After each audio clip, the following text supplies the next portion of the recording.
2014년 12월 28일 주일 오전입니다. 이 시간 주시는 하나님 말씀은 마태복음 13장 44절입니다. 13장 44절입니다. 우리 각자에게 하시는 하나님의 말씀으로 함께 받겠습니다.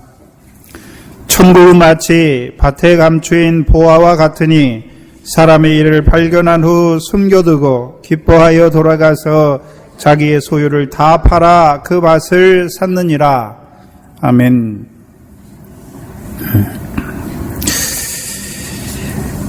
예수 그리스도를 믿는다고 하는 것, 그 복음을 믿는다는 것이지요. 근데 문제는 우리가 믿는 것이 아니라 그리스도의 복음으로 우리를 부르신 것입니다. 왜 부르셨습니까? 다른 말로 하면 우리로 하여금 예수 그리스도가 믿어지게 하신 이유가 무엇입니까?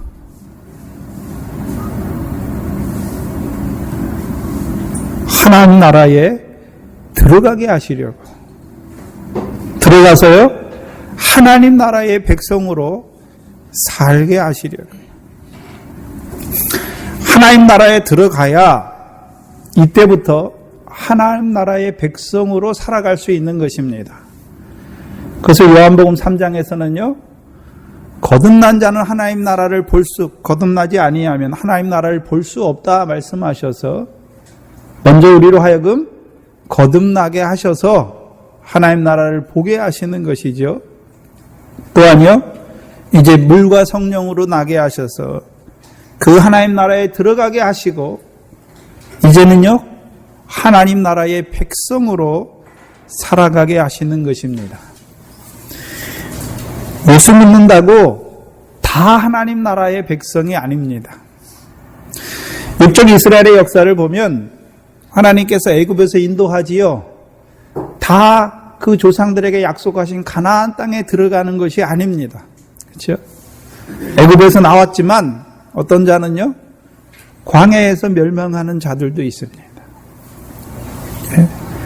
그래서 그 가나안 땅에서 하나님께서 다윗을 통하여 이스라엘이라는 나라를 세워주셨죠. 그래서 이스라엘 나라는 세상 어떤 다른 나라들과 다르죠. 세상의 나라들은 그 임금이 백성으로 하여금 자기를 섬기게 하는 나라입니다. 근데 다윗을 통하여 육적 이스라엘을 통하여 보여주신 하나님의 나라는 하나님의 대리 통치자인 그 다윗을 세우셔서 다윗을 통하여 백성들에게 의와 공도를 이루어 주심으로 말미암아 그들로 하여금 하나님을 경외하고 하나님의 명령을 청종하는 자로 세우시는 나라입니다. 신약에서는요, 다윗의 자손으로 오신 예수 그리스도로 말미암아 우리로 하여금 의와 공도를 행하는 자, 곧 하나님 나라의 백성으로 살아가게 하시는 것입니다. 그래서 지금 마태복음을 통해서 하나님 나라라는 관점을 통해서 우리에게 예수 그리스도를 통해서 이루시는 그 하나님의 나라에 대해서 우리에게 계속해서 말씀하여 주십니다. 성경은 하나님 나라라는 큰 관점으로 우리에게, 성경을 몇 가지로 우리가 볼 수가 있는데, 언약적인 관점에서 성경을 볼 때, 그렇죠? 또요, 하나님 나라의 관점에서 성경을 볼 때,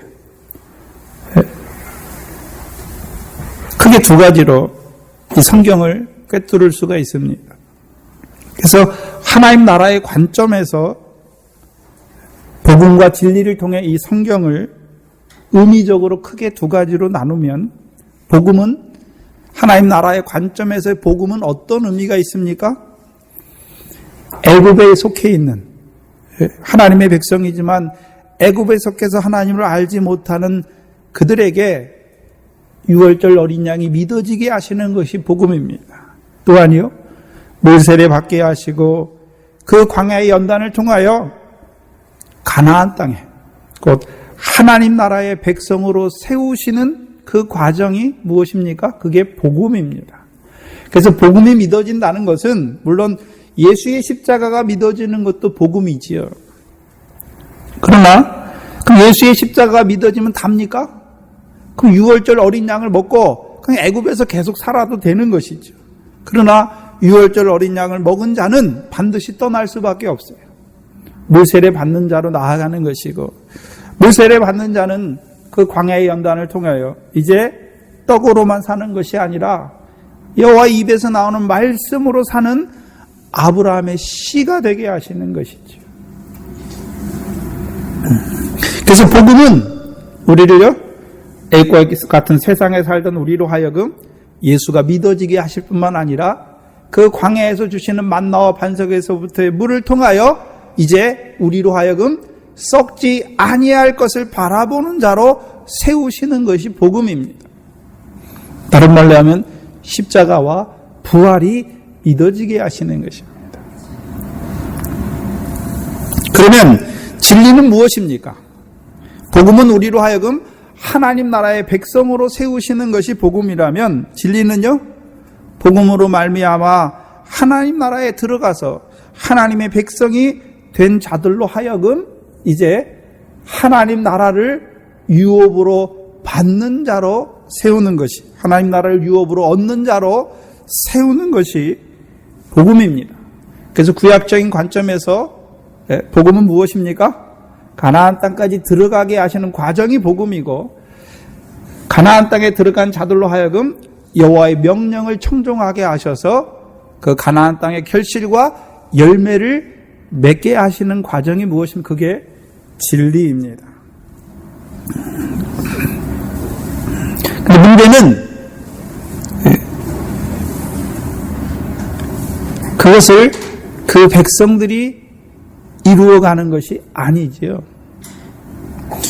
우리에게 생명의 양식으로 주시는 이 마태복음은요, 아브라함과 다윗의 자손으로 오신 예수 그리스도를 증거해 주십니다. 그럼 예수 그리스도는 어떤 분이십니까? 무슨 일을 하시는 분입니까? 마태복음 6장을 보시면 마태복음 6장 10절을 통해서 예수 그리스도가 하신 일을 두 가지로 우리에게 딱 잘 설명해 주시는데, 마태복음 6장 10절을 보시겠습니다. 10절에 나라의 임하옵시며 뜻이 하늘에서 이룬 것 같이 땅에서도 이루어지이다. 여기 나라는 하나님의 나라지요. 나라가 임하게 하는 것이지요. 그래서 예수 그리스도께서 무슨 일을 하십니까? 우리가 마태복음 11장에서 12장에서 그리스도의 하신 일이지요. 그리스도께서 무슨 일을 하십니까? 성령을 힘입어 귀신을 쫓아내고 모든 병든 자를 고치시는 그 일을 하시죠. 그래서 성령으로 말미암아 소경된 그들의 눈을 뜨게 하시지요. 귀신을 쫓아내시지요. 그걸 통해서 귀신 들린 자로 하여금 귀신을 쫓아내심으로 말미암아 그들에게 뭐가 임하게 하십니까? 하나님의 나라가 임하게 하시는 것입니다. 그것이 마태복음 11장과 12장을 통해서 보여주신 것이죠. 그래서 그리스도께서 내게 그 일을 이루어 주시면 나에게 뭐가 임하는 것입니까? 하나님의 나라가 임하는 것입니다. 그러면 임했으면 다 됐습니까? 그 하나님의 나라는 하나님의 뜻이 이루어지는 나라입니다. 우리의 뜻이 아니라 하나님의 뜻이 이루어지는 나라입니다. 그럼 예수 그리스도가 하시는 일이 무엇입니까? 우리로 하여금 하나님의 나라가 임하여서 우리로 하여금 하나님 나라의 백성으로 살게 하실 뿐만 아니라 이제 하나님 나라에 들어간 하나님 나라의 백성으로 하여금 마태복음 12장 50절 말씀과 같이 하늘에 계신 내 아버지의 뜻대로 행하는 자로 세우는 것입니다. 그래서 예수 그리스도께서 우리로 하여금 이제 하나님 나라가 임하게 하실 뿐만 아니라 우리로 하여금 하늘에 계신 그 하나님 아버지의 뜻대로 살게 하시기 위해서 주시는 것이 비유의 말씀입니다. 비유는 이 땅에서, 이 세상에서 하나님 나라의 백성으로 살아가는 자들에게 자기의 뜻이 아니라 하늘에 계신 하나님 아버지의 뜻대로 행하는 자로 세우시는 말씀입니다. 그래서 하나님 나라는 하나님 나라에 사는 그 하나님의 백성의 뜻이 이루어지는 것이 하나님 나라가 아니라 하나님의 뜻이 이루어지는 것이 하나님의 나라입니다. 한마디로 하면 하나님의 뜻은 무엇입니까? 하나님의 뜻이 뭐지요? 서로 사랑하라. 그래서 사랑하는 나라입니다. 그래서 우리를 그 아들의 사랑의 나라로 옮기신 것입니다. 그래서 복음서를 통해서 우리에게 증거해 주시는 예수 그리스도는 먼저는요, 모든 믿는 자에게 의를 이루시는 예수 그리스도. 그래서 율법을 완전케 하셨죠. 그래서 율법을 마치게 하셨어요. 이제 우리로 하여금 율법으로 말미암아 정죄가 아니라 오히려 정죄한 그 율법으로 말미암아 우리를 죄를 깨닫게 하고 죄인된 우리를 의롭다 하시는 그 의로운 자로 우리를 세우셨습니다. 세우실 뿐만 아니라 우리에게 하나님 나라를 선포하여 주시고 하나님 나라가 임하게 하시고 이제 나아가 하나님 나라가 임한 자들로 하여금 하나님의 뜻대로 행하는 하나님의 백성으로 세우시는 예수 그리스도입니다. 예수 그리스도는 말씀이시잖아요. 그럼 그 말씀을 복음의 말씀, 또 복음만 말씀만 있습니까? 진리의 말씀도 있습니까? 그게 진리입니다. 그래서 예수 그리스도는 복음이시면서 진리이십니다. 우리로 하여금 믿게 하실 뿐만 아니라 하나님 나라에 들어가게 하시고 하나님 나라에서 그 하늘의 상을 바라보는 자로 그 하늘에 계신 아버지의 뜻대로 행하는 자로 살아가게 하시는 분입니다. 그래서 우리가 살아가는 게 아닙니다. 예수 그리스도께서 우리로 이제 하나님 나라에서 하나님 아버지의 뜻대로 행하는 자로 살아가게 하시는 것입니다. 이것을 다른 말로 하면 하나님 나라에 들어간 자들 곧 하나님의 백성들로 하여금 창세로부터 감추인 것을 드러내 주셔서 우리로 하여금 창세로부터 예비된 그 하나님의 나라를 상속하는 자로 세우시는 말씀이 곧 비유의 말씀입니다. 그래서 비유는 어려운 걸 쉽게 말씀해 주는 것이 비유가 아니에요. 우리로 하여금 하나님 나라, 하나님 나라에 살아가는 백성으로 하여금. 그래서 비유는 누구에게 주십니까? 하나님 나라의 백성에게 주시는 것이 비유입니다.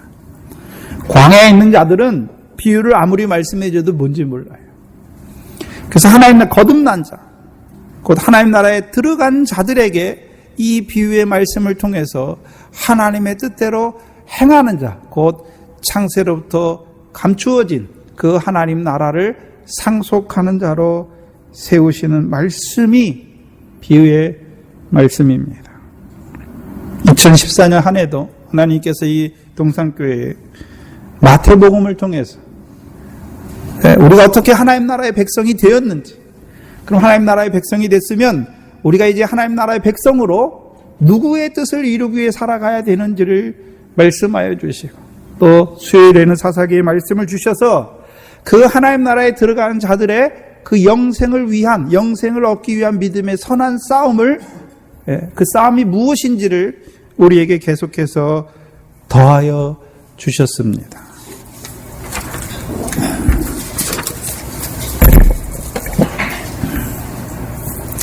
감사하지요.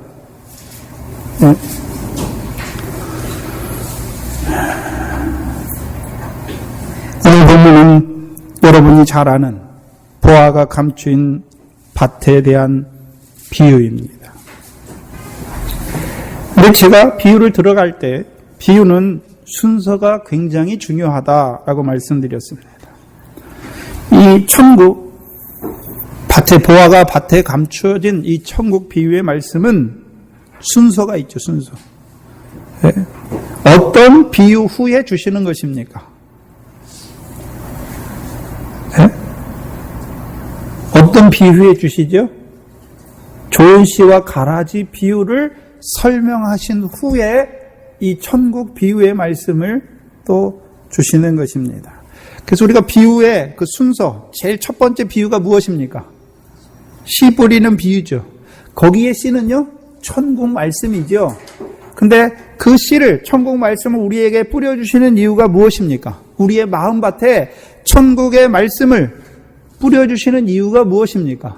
우리로 하여금 100배, 60배, 30배의 결실을 하는 자로 세우시기 위해서. 그 다음이 좋은 씨와 가라지 비유지요. 그럼 좋은 씨와 가라지 비유는 누구에게 주십니까? 천국 말씀을 통해서, 그 씨 뿌리는 비유를 통해서 옥토가 된 자들, 곧 100배, 60배, 30배의 결실을 하는 자들에게 주시는 비유가 좋은 씨와 가라지 비유입니다. 그럼 좋은 씨는 누굽니까? 옥토가 된 자들, 곧 천국 말씀으로 결실하는 자들을 밭된 세상에 인자가 심으시는 것입니다. 뿌리시는 것입니다. 근데 왜 뿌리십니까?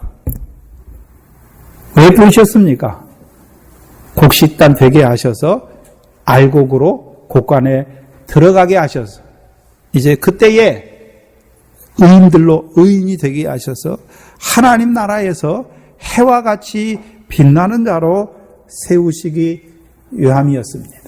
그래서 그 비유 사이에 겨자씨와 누룩의 비유가 있었죠. 겨자씨는요, 그래서 겨자씨 비유는 이제 밭된 세상에 좋은 씨로 심겨진 자들에 대한 하나님의 나라, 그래서 좋은 씨로 밭된 세상에 뿌려진 그들에게 이루어지는 하나님의 나라가 무엇인지를 우리에게 보여주시는 것이죠. 그 겨자씨는 모든 씨보다 작은 것이지만 자라기 전까지 모든 씨보다 작아요. 그래서 우리가 좋은 씨로 밭된 세상에 심어진 우리에게 하나님이 요구하시는 것이 무엇입니까? 지극히 작은 일과 지극히 작은 자 하나에게 하시는 그것을 보여주시는 것이죠. 문제는요, 작은 씨로만 있는 것이 아니라 그 자라난 후에는 나무로 세우시는 것이죠. 그래서 나무가 되어서 공중의 새들이 깃들일 만한 가지가 되게 하시는 것입니다.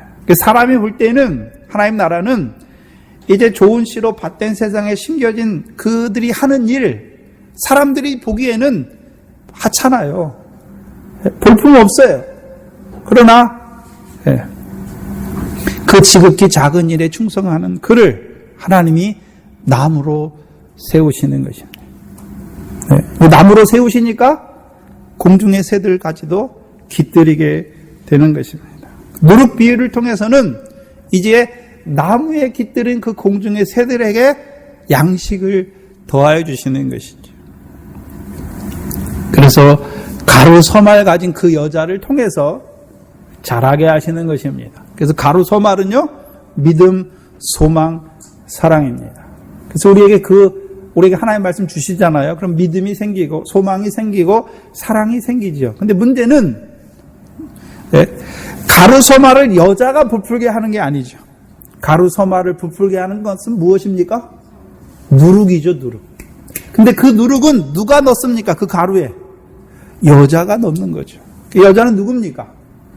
때를 따라 말씀을 나누어주는 주의 종이지. 그 주의 종들은 하나님께서 보내시잖아요. 그러니까 하나님의 말씀을 하죠. 왜요? 성령을 한량없이 주셨어요. 그래서 증거하는 것도 성령으로 증거하게 하시는 것이고, 여러분 속에서도요, 성령으로 깨닫게 하심으로 말미암아 주신 말씀으로 흥왕하게 하시는 것입니다. 주신 말씀대로 이제 살아가게 하시는 것이죠. 오늘 본문은 그 비유 후에 좋은 씨와 가라지 비유를 설명하신 후에 주시는 비유입니다. 그런데 중요한 전제가 뭐냐 하면 이 비유에는 또라는 접속사가 없습니다. 그래서 천국은 마치라고 시작하는 것이죠.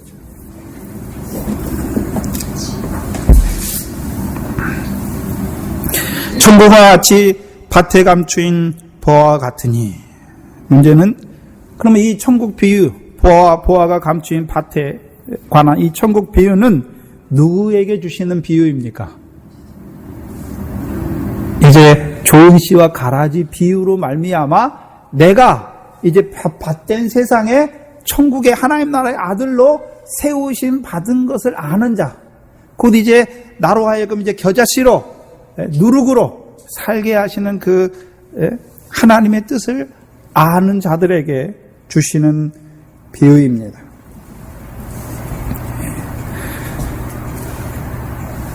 그러면 이걸 풀어서 설명하면 우리 자신이 이제 세상에 속한 자가 아니라 세상에서 주의 택함을 받은 자로 이제 잠깐 세상에 사는 날 동안에 하늘에 계신 하나님 아버지의 뜻이 무엇인지를 깨닫고 이제 아버지께서 갚으시는 상을 바라보며 성령 안에서 지극히 작은 일과 지극히 작은 자 하나에게 하는 거죠.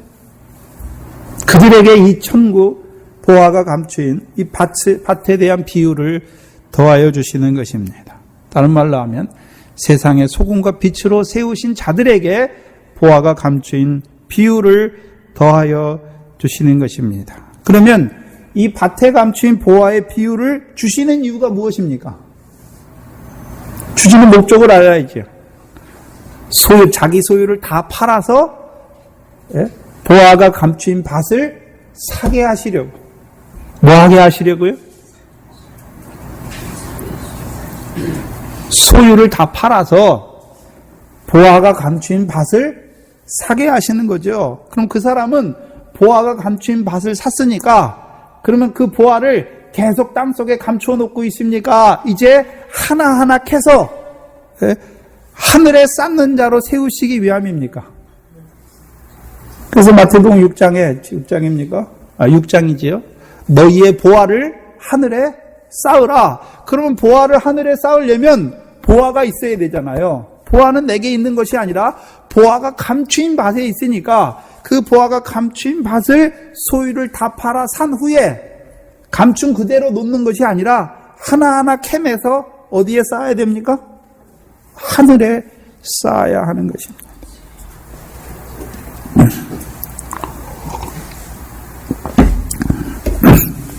이 비유에서의 배경은 어디입니까? 밭이죠, 밭. 여러분이 생각할 때 그냥 밭을 말하는 것입니까? 가라지 비유에서처럼 밭된 세상을 말씀하는 것입니까? 밭된 세상입니다. 그러면 세상에 뭐가 감춰져 있지요? 보화가 감춰져 있대요, 보화가. 그러면 누가 감췄습니까? 세상을 지으신 분이 감췄죠. 밭의 주인이 감추인 것이죠. 문제는 세상에 감추인 보화이니까 아무에게나 이것이 보여지는 것이 아니죠. 밭된 세상의 보화를 감추신 그분이 하나님께서 열어 주셔야만 보게 되는 것입니다. 그래서 이 비유는 감추어진 거잖아요. 그래서 예수 그리스도께서 하시는 일이 무엇입니까? 이 감추인 것을, 창세부터 감추인 것을 드러내 주시는 거잖아요. 그게 비유를 베푸시는 목적이죠. 그럼 보화를 봐야죠, 이제. 보화가 감추인 밭이니까. 네? 그래서 우리가 지금 마태복음에 계속 보화가 나오지요. 마태복음 6장 19절입니다.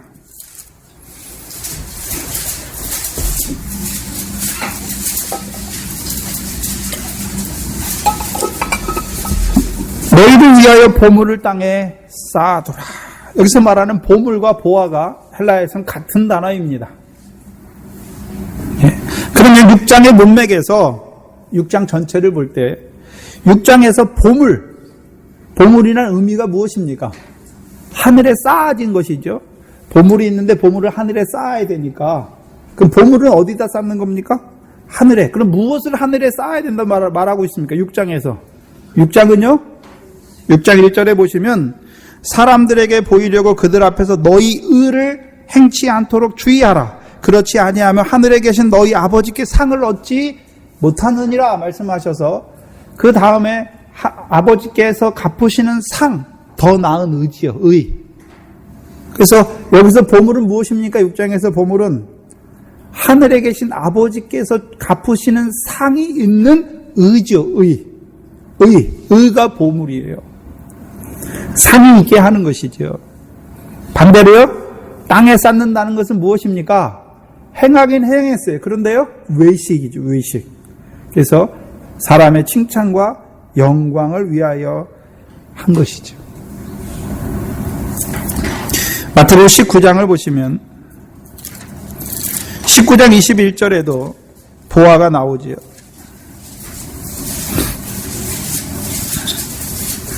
여기 어떤 청년, 부자 청년이 나오지요. 그래서 이 사람이 예수님께 왜 나옵니까? 영생을 얻기 위해 나오죠. 그러니까 그 청년에게 뭐라 그럽니까? 성경은 뭐라고 말하더냐? 계명을 지키라고 말했습니다. 그럼 계명을 지켜라 하니까, 내가 어려서부터 계명을 지켰나이다 하니까 21절에 예수께서 가라사대 내가 뭐 하고자 할진대요? 온전하고자 할진대. 그럼 이 청년은 계명을 지켰지만 온전합니까? 온전하지 못합니까? 온전하지 못하죠. 그래서 그 청년을, 예수님께서 그 청년을 세상에서 더 큰 부자가 되게 하는 것이 아니라 온전한 자가 되게 하시는 것이죠. 내 소유를 팔아 가난한 자들을 주라. 그리하면 하늘에서 보화가 내게 있으리라. 그리고 와서 나를 쫓아라. 잘 보셔야 되는데, 오늘도 자기 소유를 팔게 하시죠. 다 팔게 하시죠. 이 청년도 뭐라 그럽니까? 예수님께서 내 소유를 팔아서 가난한 자들을 주라 말씀하시잖아요. 그럼 마태복음 19장에서 그 율법의 교훈 아래에 있는 그에게 온전하고자 할지인데 내 소유를 팔아 가난한 자들 주라 말씀하셨잖아요. 그러면 이 부자 청년은 예수님을 따라가려면 뭐를 팔아야 됩니까? 소유를 팔아야 돼요. 그럼 이 부자 청년이 파는 소유와 오늘 본문에서 말씀하시는 보화가 감추인 밭을 사기 위해서 파는, 자기의 소유를 다 파는데 그 소유가 같습니까? 다릅니까? 다르잖아요. 달라요. 이 부자 청년에게 율법으로 말미암아 세상 복을 받아서 부자가 된 그 청년에게 팔게 하시는 소유는 무엇입니까? 재물이잖아요. 재물. 율법의 복으로 말미암아 세상 복이잖아요. 그거 팔게 하신 것이죠. 마태복음 몇 장입니까?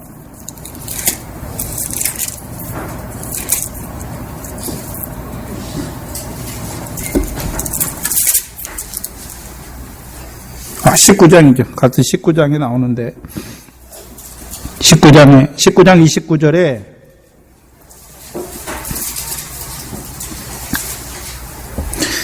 내 이름을 위하여 집이나 형제나 자매나 부모나 자식이나 전토를 벌인 자, 곧 판 자지요. 그러면 이 부자 청년에게 소유를 팔아라고 하는 것은 재물이잖아요. 가난한 자를 주는 거죠. 그럼 부모를 가난한 자에게 줄 수는 없잖아요. 거기 소유에서는, 부자 청년의 소유에서는 부모가 안 들어갔어요. 자식도 안 들어갔어요.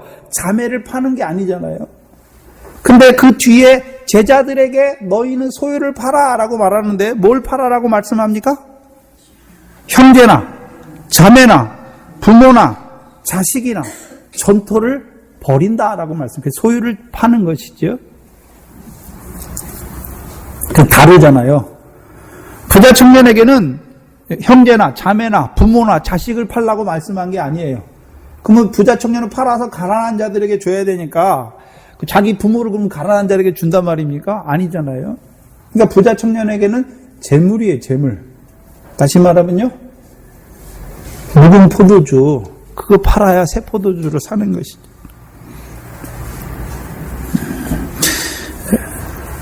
그래서 오늘 본문에서 말씀하신 소유를 다 파는 자, 무엇을 위해 팔고 있습니까? 내 이름을 위하여 부모나 형제나 자매나 부모나 자식이나 전토를 파는 것에 대해서 말씀하는 거죠. 그래서 우리가 예수 믿으면, 예수 믿는다고 하는 것은 파는 거예요. 다른 말로 하면 떠나는 거예요. 떠나는 거. 예수가 믿어지면 애굽에서 떠나야 돼요. 또요, 광야에서 연단이 끝나면 광야를 떠나야 돼요. 그래서 예수 믿는다는 건 떠나는 거예요. 친척과 고향을 떠나는 것이고, 본토, 친척, 아비집을 떠나는 거예요. 신약에서는 그걸요, 자기 부인이지요. 육체와 함께 정과 욕심을 십자가에 못 박는 거예요. 그게 떠나는 거죠. 육체를 벗어버리는 거예요. 이제 그리스도 안에서 새 피조물로 살아가는 것으로 말씀하는 것이죠. 문제는 여기 소유를 판다라고 할 때, 그러면 제자들에게 소유를 팔라 하실 때, 그럼 부모를 버리고 자녀를 버리고 형제를 버리고 자매를 버린다고 할 때는, 그럼 베드로가 그러면 자기 아내 버렸으니까 이혼하고 혼자 살았습니까? 아니잖아요. 여기서 말하는 소유를, 제자들에게 말씀하신 소유를 판다고 하는 것은 내 남편이 아니에요. 그전에는 내 남편이에요. 내 자식이 내가 낳았어요. 그런데요, 소유를 파니까 내가 낳습니까? 하나님께서 나를 통해서 이 세상에 보내신 하나님의 자녀로 산 자녀. 내 아내입니까?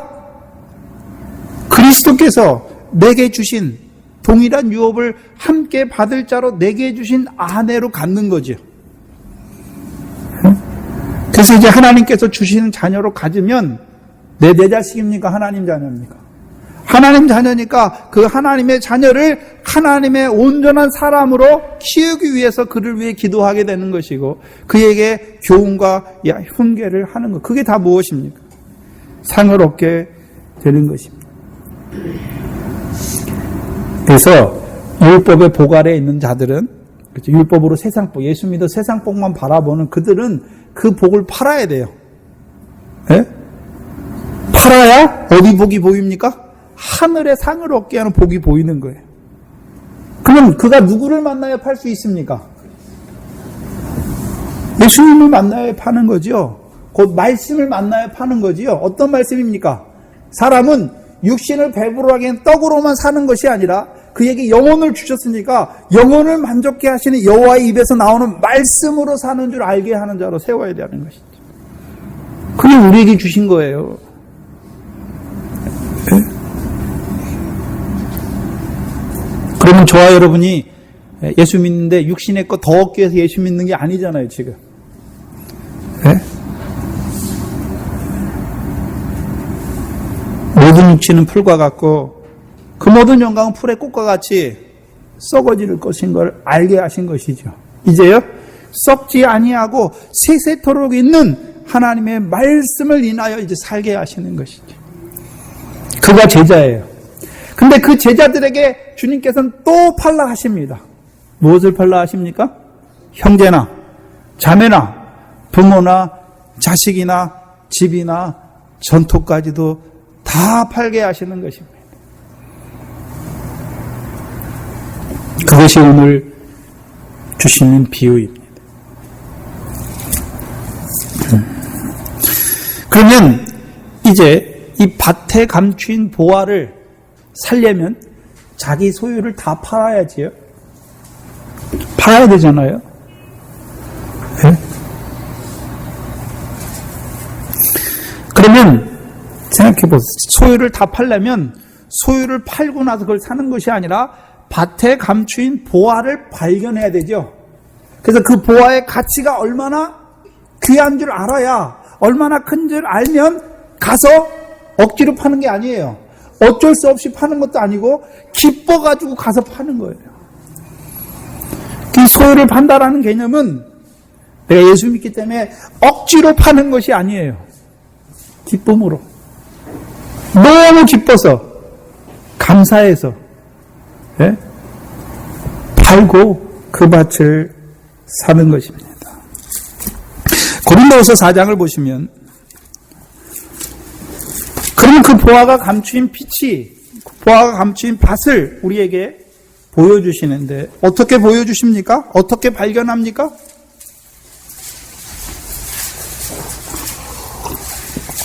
고린도후서 4장 7절입니다. 제가 신학을 하면서 가장 기뻤던 것이 뭐냐면, 이 헬라어와 히브리어를 좀 그래도 제가 많이 못하지만 조금 배워서 알게 됐지요. 여기 우리가 이 보배를 질그리스에 가졌다 하는 이 보배가 보화와 보물과 같은 단어로 쓰였어요. 보배를 질그릇에 가졌다. 보화를 질그릇에 가졌다라고 말하는 것이죠. 그러면 이 사도 바울을 통해서 증거해 주신 말씀으로 보배를 가진 자들은 어떤 자들입니까? 밭에 감추인 보화를 발견하고서 자기 소유를 팔아서 보화가 감추인 밭을 산 자예요. 이가 보화를 질그릇에 가진 자가 누굽니까? 보배를 질그릇에 가진 자가 누굽니까? 소유를 팔아서 보화가 감추인 밭을 산 자가 누굽니까? 보배를 질그릇에 가진 자예요. 보배를. 그러면 고린도후서 4장의 문맥에서 보배는 뭐가 보배입니까? 앞에 보시면 그리스도 예수의 6절에 어두운 데서 빛이 비치리라 하시던 그 하나님께서 예수 그리스도의 얼굴에 있는 하나님의 영광을 아는 빛을 우리 마음에 비춰주셨잖아요. 그게 뭡니까? 그게 보배예요. 다른 말로 하면 4장이에요. 그리스도의 영광의 복음의 광채. 예? 뭐가 비쳤단 말입니까? 우리 안에 뭐가 있단 말입니까? 예수 그리스도의 영광의 복음의 광채. 그게 비춘 거예요. 그걸 가졌어요.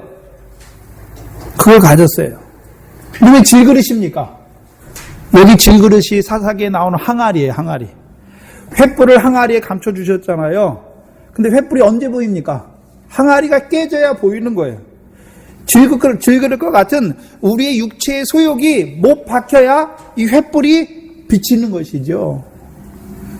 다른 말로 하면 육체와 함께 정과 욕심이 못 박혀야 우리 안에 그 성령의 소욕을 따라 행하게 되게 되는 것이죠. 그래서 이사야서 62장에서는요, 예루살렘의 구원입니다.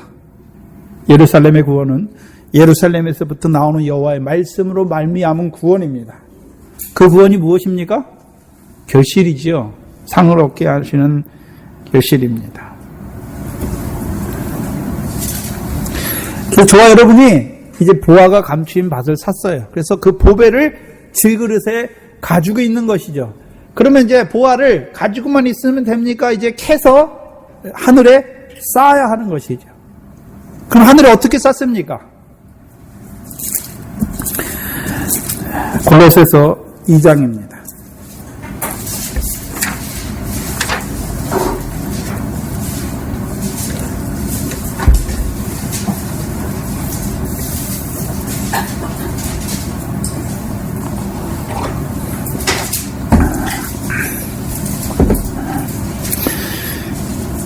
이장 1절로 보시면 내가 너희와 라오디게아에 있는 자들과 무릇 내 육신의 얼굴을 보지 못하는 자들을 위하여 어떻게 힘쓰는 것을 너희가 알기를 원하노라.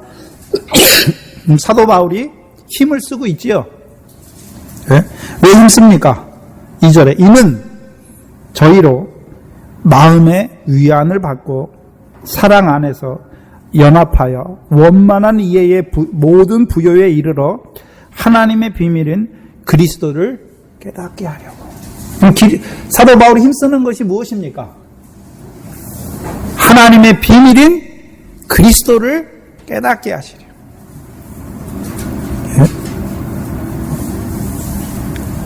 근데 3절에 그 안에 하나님의 비밀인 그리스도 안에는 뭐가 있습니까? 지혜와 지식의 모든 보화가 감추어 있다.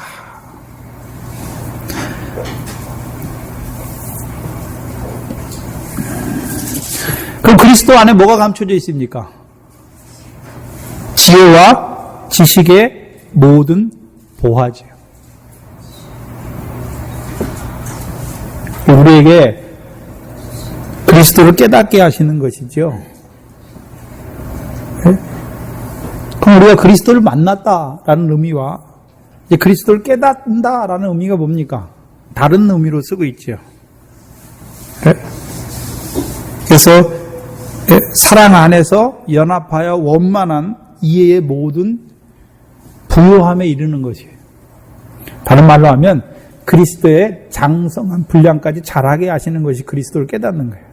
저와 여러분이 그리스도를 깨닫는다고 하는 것은 믿음이 자라는 거예요. 소망이 커지는 거예요. 사랑이 커지는 거예요. 다른 말로 하면, 자, 내가 어린아이 때 하는 사랑과 자라나서 부모가 되고 더 자라나서 장년이 됐을 때, 노년이 됐을 때 사랑하는 사랑, 어떤 사랑이 더 많습니까? 커질수록 내리사랑이잖아요. 어렸을 땐 내가 사랑을 받지요. 자녀로 있을 때는 내가 사랑하기보다 사랑을 받는 자가 되잖아요. 그러나 자라가면 이제 자신이 부모가 되면 어떻게 합니까? 아내를 사랑하고 자녀를 사랑하게 되잖아요. 우리가 그리스도 안에서 제일 처음에 그리스도를 만났어요. 그래서 그리스도를 만나면요, 그리스도의 사랑을 받아요. 또 그리스도 안에서 먼저 된 자들의 사랑을 받지요. 그래서 그 사랑 안에서 자라가요. 자라가면 어떻게 됩니까? 자기도 이제 형제를 사랑하잖아요. 사랑을 베푸는 자로 서는 것이죠. 그래서 그리스도를 깨닫는다고 하는 것은 한 번 깨닫는 것이 아니라 계속해서 깨닫는 거예요. 다른 말로 하면 믿음이 자라는 거예요. 계속해서 소망이 더 밝게 비치는 것이죠. 사랑의 결실이 더 많아지는 거예요. 열매와 결실이 많아지는 것이죠. 그래서 보화는 무엇으로 말미암은 보화입니까? 지혜와 지식으로 말미암은 게 보화예요. 지혜와 지식으로 말미암은 게 보화잖아요. 그래서 잠언서에 지식을 왜 주셨습니까? 왜 지식과 지혜를 가르칩니까? 솔로몬이 잠언을 줬잖아요. 근데 그 잠언을 주는 목적이 무엇입니까? 여호와를 경외하는 것이 지식의 근본이잖아요. 지혜의 근본이잖아요. 그럼 지혜와 지식을 가르치는 목적이 무엇입니까? 누구를 경외하게 하려고요? 여호와를 경외하는 자로 세워주시려고. 여러분 잘 아는 전도서 마지막에 무엇입니까? 찾아보시죠.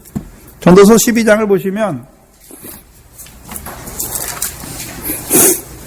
13절 14절을 보시면 전도서를 쓴 목적이 무엇입니까? 13절에 일의 결국을 다 들었으니 누구를 경외하라고요? 네? 하나님을 경외하고 그 다음은요? 그 명령을 지킬지어다. 이것이 사람의 뭐라고요? 본분이다. 하나님이 사람을 지으신 목적이 무엇입니까? 하나님을 경외하고 그의 명령을 지키게 하시기 위해 사람을 지으시고, 이게 사람의 형상이에요. 하나님이 사람을 지으신 목적입니다. 그러면 전도서를 통해서는 일의 결국이 무엇입니까? 해 아래서 수고하는 것은 다 헛된 것을 알게 하셨잖아요. 그럼 우리에게 이제 남는 것은 무엇입니까? 하나님을 경외하는 것이고 그의 명령을 지키는 것만, 그게 남는 것이죠. 그게 헛되이 되지 않는 것이죠. 14절에 하나님은 모든 행위와 모든 은밀한 일을 선악간에 심판하시는 그 하나님을 경외하고 그 하나님의 명령을 지키는 것이죠. 명령 왜 지킵니까? 여기서 말하는 모든 행위와 모든 은밀한 일을 선악간에 심판하시잖아요. 그러면 그 심판을 받지 않기 위해서 지키는 게 아니죠. 저와 여러분의 행위는 어떤 행위로 지킵니까? 모든 선한 일이잖아요. 선한 행위.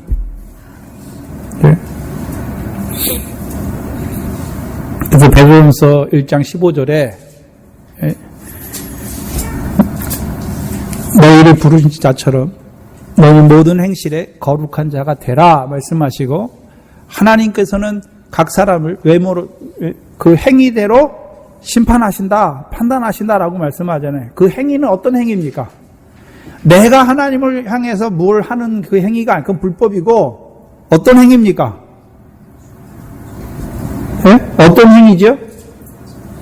믿음으로 말미암은 행위잖아요. 야고보서 2장에 믿음이 행함과 함께 일하는 거잖아요. 믿음으로 말미암은 행위예요. 그럼 어떤 믿음입니까? 행할 수 없는 나에게, 아브라함처럼 낳을 수 없는 나에게 하나님께서 믿는 나에게 자손을 주시겠다는 그 하나님의 말씀을 믿는 그에게 그 믿음대로 이루시는 하나님을 믿는 믿음이죠. 그게 믿음과 행함이에요.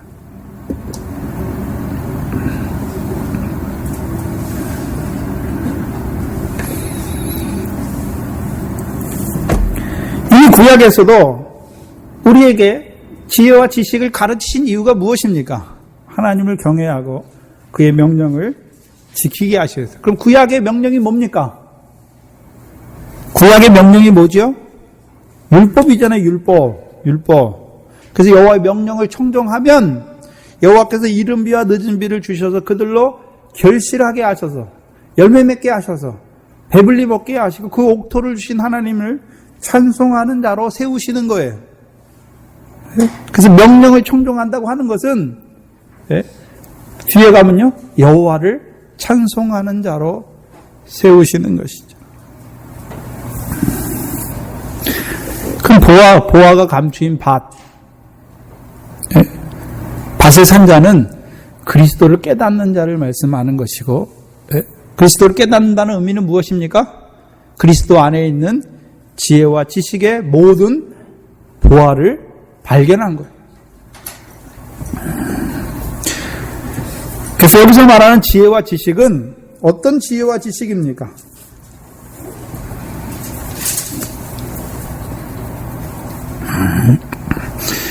골로새서 1장 28절을 보시면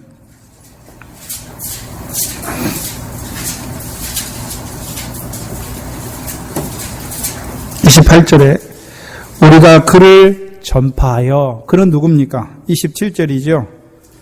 이 비밀은 너희 안에 계신 그리스도니 곧 영광의 소망이죠. 그 그리스도를 전파하여, 사도 바울이 그리스도를 전파하여 각 사람을 권하고 모든 지혜로 각 사람을 가르치잖아요.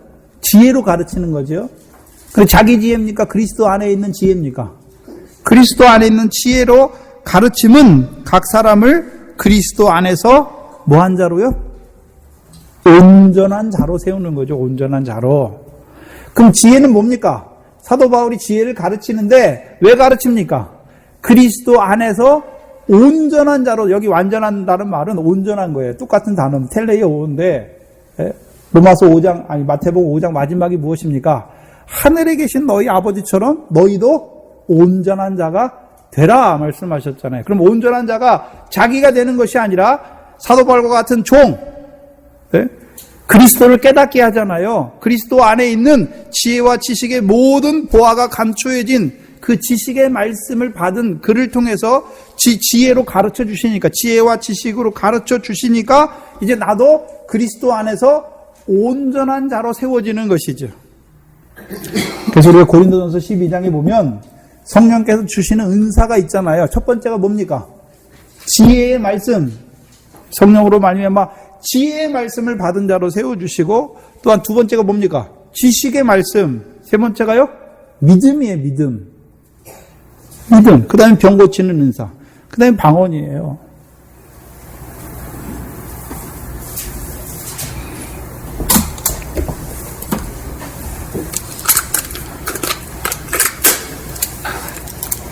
그러면 그리스도 안에 감추인 지혜와 지식의 모든 보화를 어떻게 발견합니까? 지혜의 말씀과 지혜의 은사를 받은 자를 통해서 그 지혜의 가르침을 받으니까, 그 지식으로 가르침을 받으니까 지혜의 말씀으로 사는 자가 되는 것이죠. 골로새서 1장 9절 10절을 보시면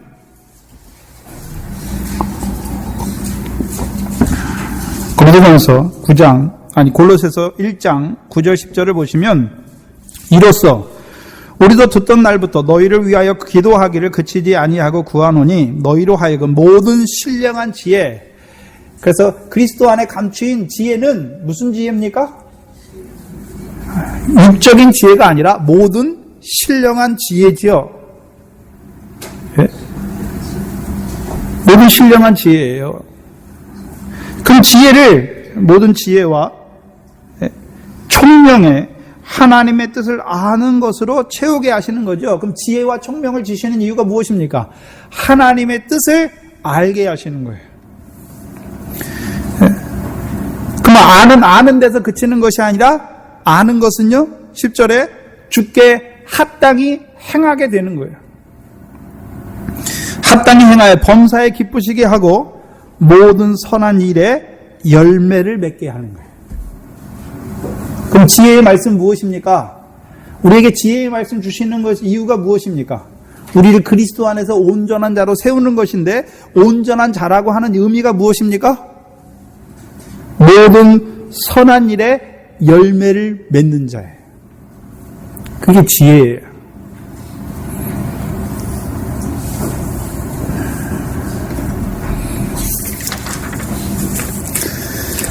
그럼 여기 밭에 감추인 보화를 발견해야 되잖아요. 발견.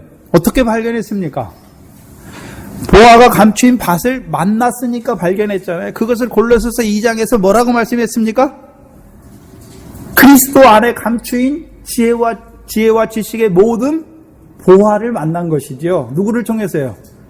사도 바울을 통해서 그리스도, 하나님의 비밀인 그리스도를 깨닫게 해 주시니까 이제 그 안에 있는 감추인 모든 지혜와 지식의 보화를 만난 것이죠. 그 그리스도 안에 감춰져 있어요. 그게 만난 거예요. 그럼 만난 자는 세상이잖아요. 그리스도를 만났다는 의미는 이제 지혜와 지식의 말씀을 받은 자예요. 그러면 지혜와 지식의 말씀을 받았으니까 이제 모든 신령한 지혜 안에서 살아가는 것이죠. 지식의 말씀 안에서 살아가는 거예요. 그런데 지혜와 지식은 아까 우리가 잠언서와 전도서를 통해서 누구를 경외하고요? 하나님을 경외하고 그의 명령을 지키는 것이죠. 그래서 구약적 의미하고 똑같잖아요. 구약에서 여호와의 명령을 가나안 땅에 들어간 자들에게 여호와의 명령을 지키라 하셨잖아요. 청종하면 이른 비와 늦은 비를 주셔서 그들이 들어간 그 가나안 땅에서 결실과 열매를 맺게 하신다고 말씀했죠. 그 지식의 말씀은 뭡니까? 결실하게 하는 거죠. 결실하게 하는 거예요. 그럼 지혜의 말씀 무엇입니까? 결실해서 자라가서 열매 맺게 하시는 거예요. 지혜와 지식은 뭐냐면요. 지식은 상을 얻게 하는, 더 나은 의를 상을 얻게 하는 거죠. 결실이죠. 결실. 한마디로 하면. 결실이에요. 그럼 지혜의 말씀 무엇입니까?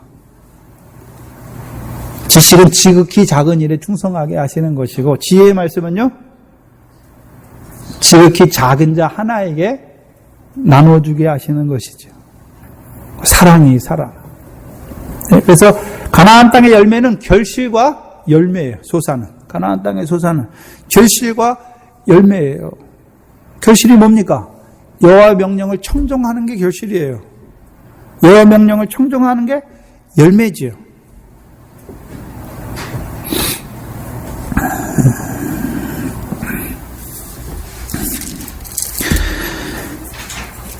이제 보화가 감추인 밭을 산 자는 먼저 만나야 되고, 만났으니까 소유를 팔지요. 문제는 만나면 그 보화가 감추인 밭의 가치를 알기 때문에 파는 거예요. 억지로 파는 것이 아니라 기뻐하면서 파는 거예요. 기뻐하면서 다 파는 거예요. 소유를. 무슨 말이냐면 우리 보고 소유를 팔라 하시는 것이 아니라 발견하게 하셔서 소유를 팔게 하는 거예요. 다른 말로 하면 저와 여러분이 세상에 대한 소망이 있잖아요. 내가 세상에서 어떻게 살아야지, 세상에서 좋은 직장을 가지고 돈을 많이 벌고 살아야지, 세상 영광을 쫓아가면서 살아야지, 그 세상 영광을 바라보잖아요. 근데 저는 세상 영광이 없어요. 왜요? 세상 영광은 풀의 꽃같이 썩어질 것을 말씀을 통해서 보게 하셨잖아요. 그리고 하늘에 있는 그 영원한 영광을, 그 영광이 얼마나 큰지를 보여주시니까, 그걸 보여주니까 세상 영광을 버릴 수 있는 거예요.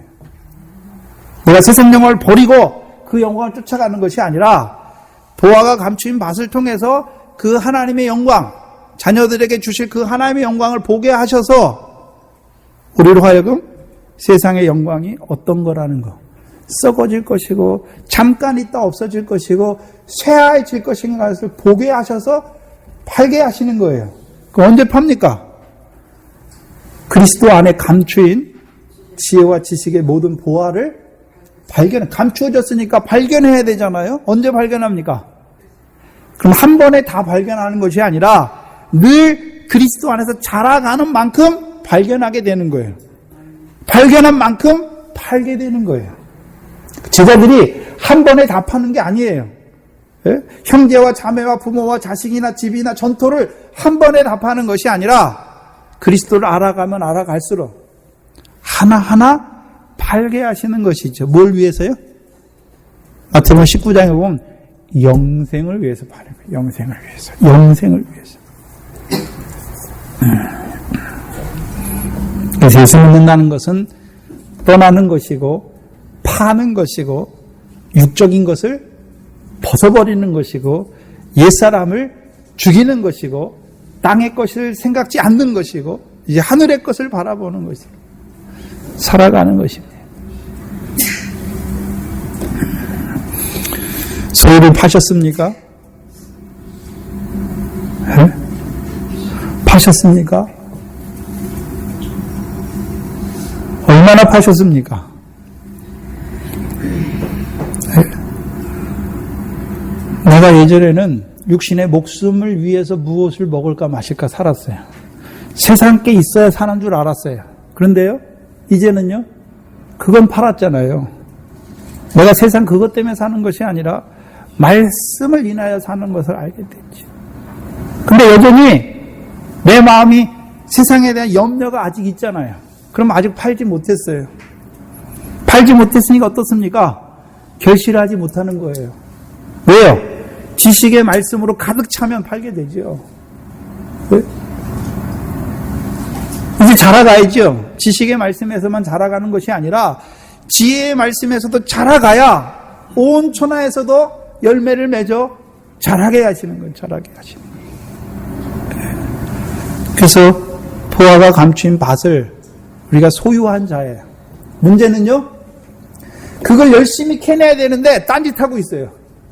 보화가 감추인 밭을 만났으면 말씀을 통해서 그리스도를 믿는다는 것이 이제 창세전에 우리를 그리스도 안에서 그 영광 받을 자로 택했으니까 이제 그리스도에 속한 자면 아브라함의 자손이 약속대로 유업을 얻는 그 모든 선한 일을 위하여 지으심을 받았으면 그 선한 일을 위하여 달려가야 되잖아요. 육체의 소욕이 아니라 성령의 소욕을 따라 행하는 자가 되어야 되잖아요. 문제는 우리가 여전히 그리스도 안에서 새 피조물이라고 하면서요, 땅의 것을 생각하고 옛사람을 따라 행하는 데 문제가 있는 것이죠.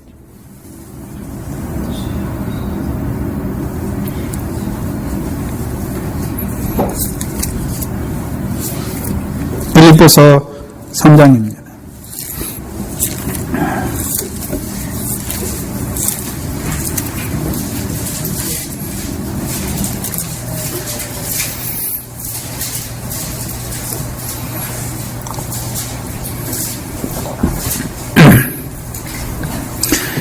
여기 소유를 파는 바울에 대해서 사도 바울에 대해서 나오는데 7절에 그러나 무엇인지 내게 유익하던 것을 내가 그리스도를 위하여 다 해로 여겼다. 또한 모든 것을 해로 여김은 내주 그리스도 예수를 아는 지식이 가장 고상함을 인함이라.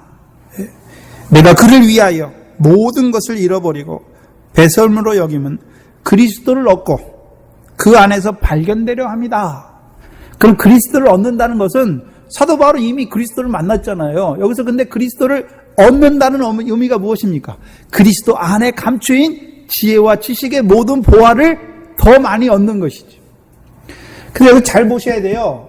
빌립보서 3장에서 말씀하시는 예수 그리스도가 아니라 그리스도 예수를 아는 것이죠. 아는 지식이에요. 그러면 그리스도 예수를 안다는 의미가 뭡니까? 갈라디아서 5장에 보면 그리스도 예수의 사람은 육체와 함께 정과 욕심을 십자가에 못 박은 자잖아요. 그래서 육체를 위해 사는 것은 다 배설물로 여기는 거예요. 잃어버린 거예요. 사도 바울을 통해서 내가 세상에 대하여 못 박히는 거예요. 또 세상이 내게 대해 못 박히는 거예요. 곧 이제 세상의 소망이나 세상이나 세상에 있는 것을 사랑하는 게 아니에요. 육신으로 살지만 이제 그리스도 예수의 사람으로 육체와 함께 정과 욕심은 십자가에 못 박았으니까 이제요 성령으로 살고 성령으로 행하는 거예요. 헛된 영광이 아니라 나를 위해서 성령 안에서 그리스도 안에서 예비된 그 영광을 위하여 살아가는 것입니다.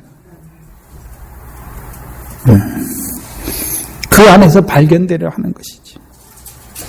14절에 보시면 빌립보서 3장 14절에 표대를 향하여 그리스도 예수 안에서 하나님이 위에서 부르신 부름의 상을 위하여 쫓아가는 삶이에요. 사도 바울은.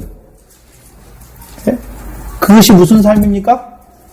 밭에 감추인 보화를 캐내는 삶이에요. 보화를 하늘에 쌓는 삶이죠. 근데 여기 사도 바울은요, 그리스도 예수의 일꾼이잖아요. 일꾼.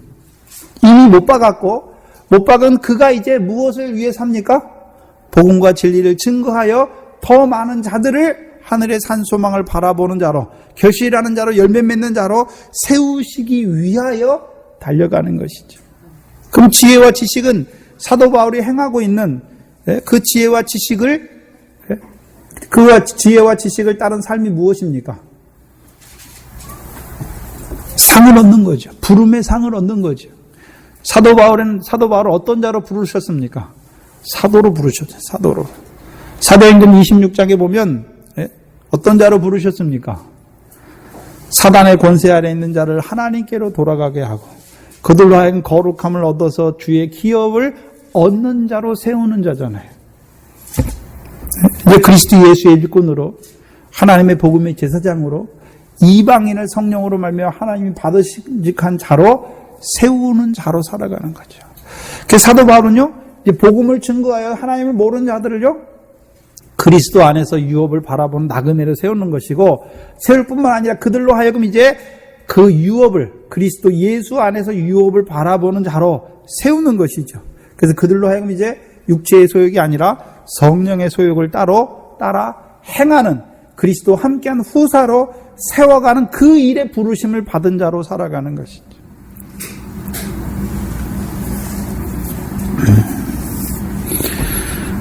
어떤 자로 살아가십니까? 예수 믿는다고 하는 것은 소유를 파는 것입니다. 저와 여러분의 과정을, 믿음이 자라는 과정을 쭉 보시면 떠나는 것이고 파는 것이죠. 떠나는 것이고 파는 거예요. 네? 재물을 팔았습니다. 네. 이제는요, 그 영생을 위하여 형제나 자매나 부모나 전토나 자식을 팔았습니다. 네. 또한 이제 그리스도 안에서 이제 자녀로 갖는 것이죠. 하나님께서 주신 자녀로, 하나님께서 주신 아내로, 하나님께서 주신 남편으로, 하나님께서 붙여주신 형제로 갖는 것이죠. 그럼 그 형제에 대해서 뭐 해야 됩니까?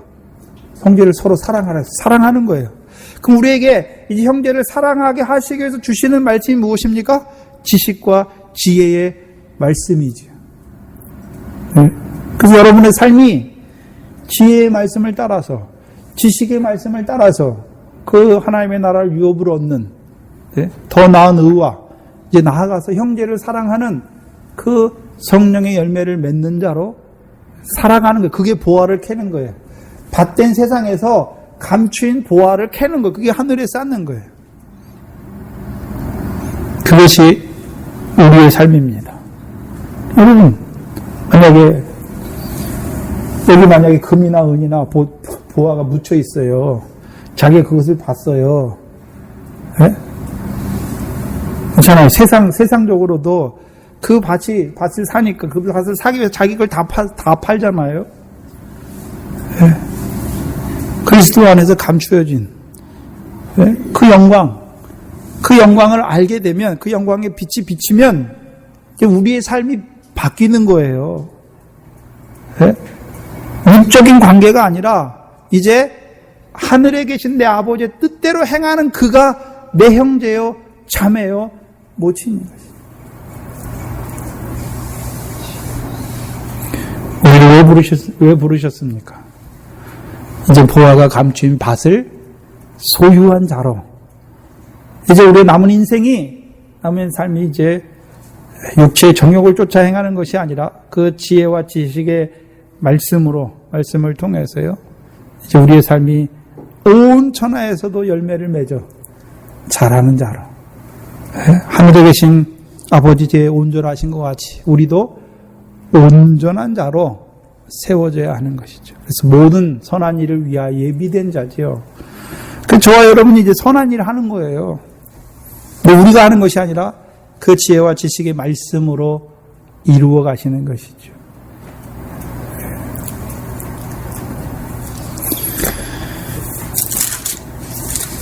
그래서 우리는 소유를 다 팔았어요. 자기 소유는 없어요. 하나님께서 주신 소유를 갖는 거예요. 팔 때에 주시는 거예요.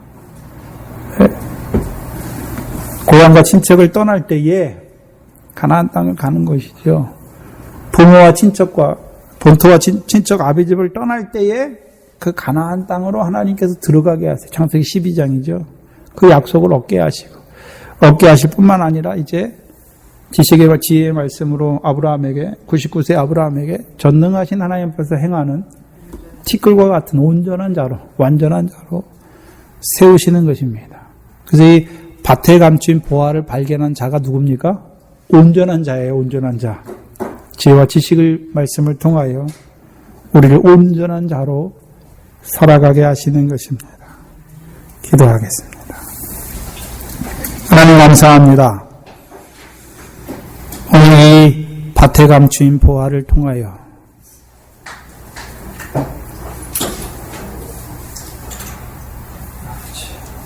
이 땅에 잠깐 살아가는 우리의 삶이 어떤 삶인 것을 보게 하실 뿐만 아니라 우리를 이 지혜의 말씀과 지식의 말씀으로 길러오신 아버지 하나님 감사합니다.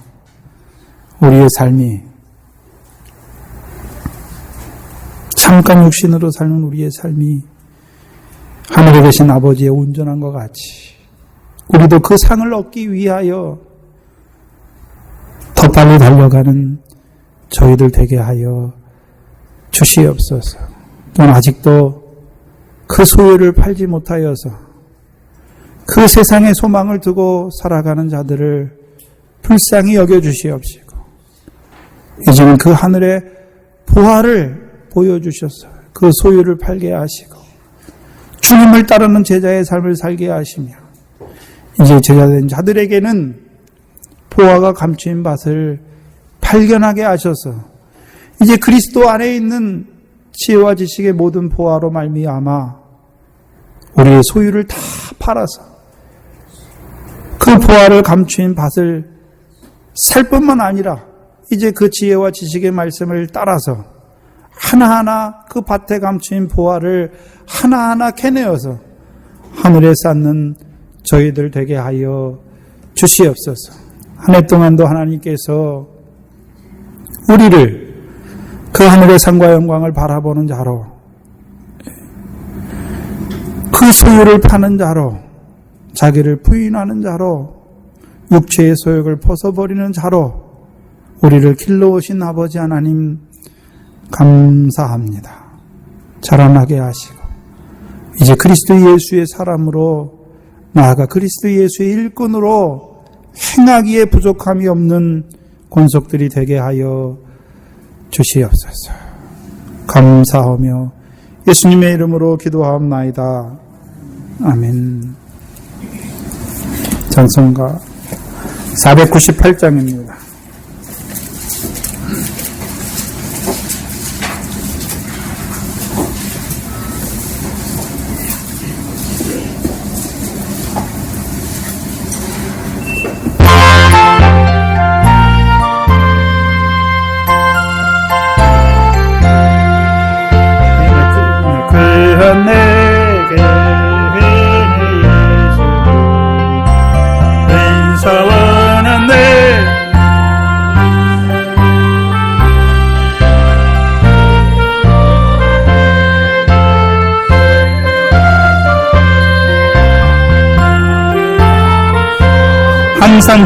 항상 계시네 나의 생명 되님 내 주 예수님 영원토록 모셔 내 기쁨 넘치네 말씀 위에 서서 내 뜻 버리고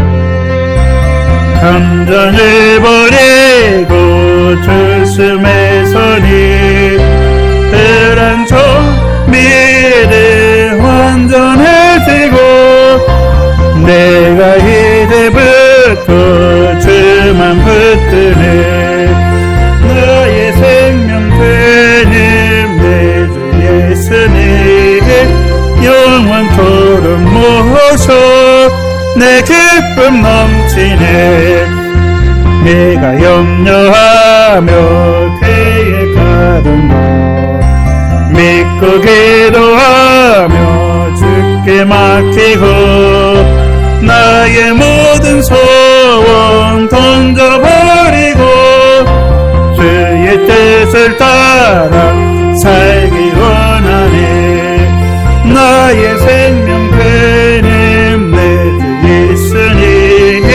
영원토록 모셔 내 기쁨 넘치네 믿음으로 닻을 주께 던지고 끊임없이 주를 찬송하면서 저는 너를 위해 일해왔으나 이제 주의 뜻을 따라 일하리 나의 생명 되는 내 주 예수님 영원토록 모셔 내 기쁨 넘치네 나의 소망 그 주 예수님 이 세상에 다시 강림하겠네 나의 등불 밝혀 손에 들고서 기쁨으로 주를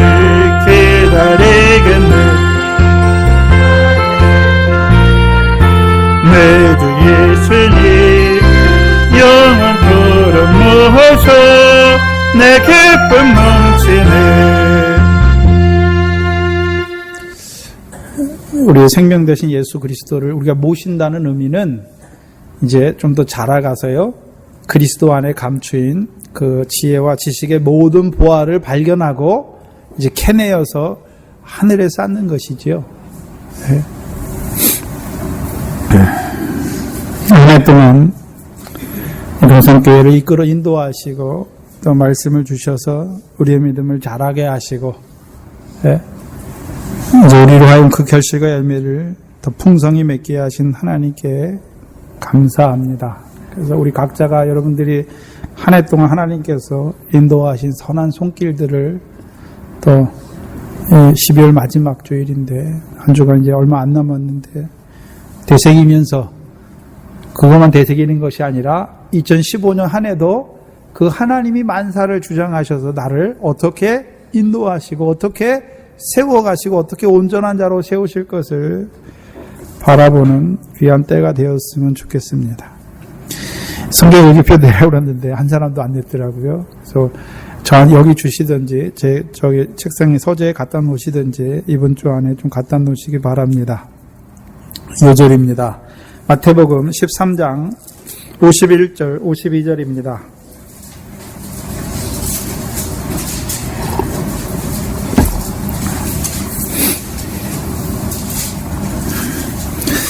읽겠습니다. 이 모든 것을 깨달았느냐 하시니 대답하되 그러하오이다. 예수께서 가라사대 그러므로 천국의 제자된 서기관마다 마치 세각과의 것을 그 국관에서 내어오는 집주인과 같으니라. 아멘. 주기도문으로 예배를 마치겠습니다. 하늘에 계신 우리 아버지여 이름이 거룩히 여김을 받으시오며 나라의 임하옵시며 뜻이 하늘에서 이룬 것 같이 땅에서도 이루어지이다. 오늘날 우리에게 일용할 양식을 주옵시고 우리가 우리에게 죄지은 자를 사하여 준 것 같이 우리 죄를 사하여 주옵시고 우리를 시험에 들게 하지 마옵시며 다만 악에서 구하옵소서. 나라와 권세와 영광이 아버지께 영원히 있사옵나이다. 아멘.